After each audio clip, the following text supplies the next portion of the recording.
ዛሬ በአንድ አስደናቂ ታሪክ መጥቻለሁ። ምናልባት በሕይወታችሁ እየጸለያችሁ በእግዚአብሔር ፊት ሆናችሁ ነገር ግን ጸሎታችሁ ያልተመለሰ እየመሰለ የጠየቃችሁት ነገር የዘገየ እየመሰላችሁ እግዚአብሔር ትቶኛል፣ እግዚአብሔር ችላ ብሎኛል ብላችሁ እያሰባችሁ ያላችሁ ከሆነ ዛሬ ለእናንተ መልእክት አለኝ። እስከ መጨረሻው ይህንን ቪዲዮ ተከታተሉኝ። አንድ የተከበረ አገልጋይ ነበር። ይህ አገልጋይ ትልቅ ኩርሴድ ተዘጋጅቶ ተጋብዘው ነበር። ይህ አገልጋይ እግዚአብሔር የአፉን ቃል የሚያከብርበት የተከበረ አገልጋይ ነበር።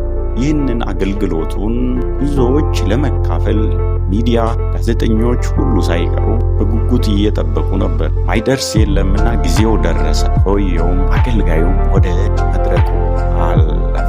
አገልግሎቱን ትንሽ እንደጀመረ ትንሽ ደመና ታየ። ደመናው መጣና ከዛ አገልጋዩም ሕዝቡን እንዲህ በማለት ቀጠለ። አይዟችሁ፣ አትፍሩ፣ ይህንን ደመና እግዚአብሔር ያነሳ ብሎ ተናገረ። ምክንያቱም ይህ አገልጋይ እግዚአብሔር የአፉን ቃል የሚያከብርለት የተከበረ አገልጋይ ነው። ለዛ እግዚአብሔር ከዚህ በፊት በእሱ እጅ ላይ ብዙ ድንቅና ታምራቶችን ስለሰራ የእግዚአብሔርን ድንቅ ስራ ያውቁ ነበር። ሙሉውን በዩቱብ ቻናል ላይ ገብተው ያገኙታል። ሊንኩን ባዮ ላይ አስቀምጬላችኋለሁ። የሚገርም ታሪክ ነው።